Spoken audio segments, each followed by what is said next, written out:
नमस्कार दोस्तों, आज मैं आपको एक कहानी सुनाने वाला हूं और वो कहानी है किसी के दर्द की। कहानी है प्रेम की, कहानी है जिद की। एक ऐसी जिद जिसने उसे सोने नहीं दिया। जब भी करवट बदली उस दर्द ने आंखों में पानी ला दिया। अगली सुबह हुई और उसने इस दर्द को ही अपनी जिंदगी का प्रेम बना लिया। ये कहानी शुरू होती है सन 2004 से और इस कहानी की जगह है दिल्ली की तिहाड़ जेल। उस रात बादलों में अंधेरा था और तेज बारिश से सड़कें गीली थी।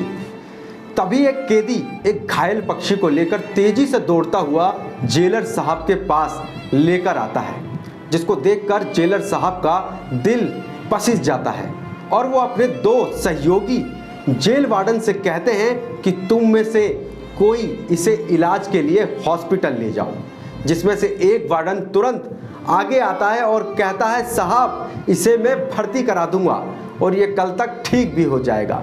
लेकिन दूसरा वार्डन योगेंद्र कुमार खड़ा होकर बस इस सब को देखता रहता है। उसके कदम बिल्कुल भी पक्षी की मदद के लिए आगे नहीं बढ़ते हैं। योगेंद्र घर जाते हैं और पूरी रात ये सोचते रहते हैं कि उस घायल पक्षी के लिए मैंने मदद के लिए कदम क्यों नहीं आगे बढ़े। क्या मेरे दिल में इंसानियत नहीं है? क्या मैं इतना निर्दयी हो गया हूँ कि मुझे किसी बेजुबान का दर्द महसूस नहीं होता? वो काली रात जब सुबह के उजाले में बदली तो योगेंद्र की जिंदगी भी बदल चुकी थी। योगेंद्र ने ठान लिया था कि आज के बाद इन बेजुबान पक्षियों का रखवाला बनूंगा। अपनी ड्यूटी का फर्ज निभाने के बाद इन पक्षियों की भी सेवा करूंगा। एक भी परेशान पक्षी को ये महसूस ही नहीं होने दूंगा कि इन इंसानों की बस्ती में हमारा कोई नहीं है। मेरी तनख्वाह में से जो भी इनके लिए खर्च होगा वो मैं करूंगा। खुद में इनकी सेवा करूंगा। योगेंद्र को इन पक्षियों की सेवा करते हुए आज पूरे 18 साल हो गए हैं। योगेंद्र अब तक 1000 घायल पक्षियों की मदद कर चुके हैं। लोग तो अपनी कमाई से अपना घर बनाते हैं, लेकिन योगेंद्र ने इन पक्षियों के लिए लगभग 5000 इनके लिए छोटे छोटे घर बनाए हैं। योगेंद्र जब मंडोली जेल में थे तो इन्होंने लुप्त होती गोरैया चिड़िया के लिए इतना काम किया कि उन हजारों चिड़ियों ने जेल को ही अपना घर बना लिया। योगेंद्र यही नहीं रुके, उन्होंने इतनी मेहनत की कि घर घर में योगेंद्र हो जाएं इन पक्षियों का ध्यान रखें। इसके लिए उन्होंने करीब 5 लाख बच्चों को उनके स्कूल में जाकर जागरूक किया है कि ये बेजुबान पक्षी जीना चाहते हैं। ये प्रकृति का वो हिस्सा है जिससे हमें सुकून मिलता है।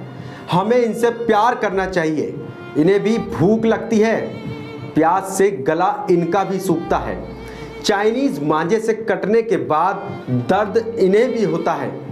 बढ़ते प्रदूषण से सांसें इनकी भी रुकती है। आओ हम सब मिलकर इनकी सेवा करें।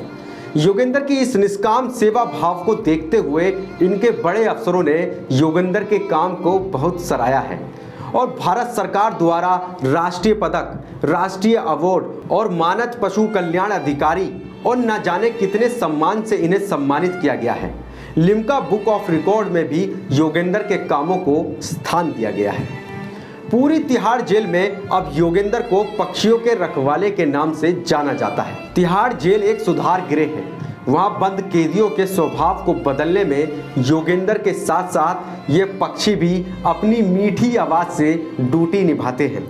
किताबों में कहा जाता है कि पक्षियों की प्रकृति में रहने से मन को शांति प्राप्त होती है। आखिर में जब मैंने योगेंद्र से बात की तो मैंने पूछा, अरे भाई ये सब तुम करते क्यों हो? तो उनका जवाब था कि आत्मा की शांति के लिए, शरीर की शांति के लिए तो हम सब काम करते हैं, लेकिन अगर एक काम भी सच्चे मन से आत्मा की शांति के लिए किया जाए तो समझ लेना हमने इस मानव शरीर को जी लिया। तो ये थे तिहाड़ जेल के हेड वार्डन योगेंद्र जी।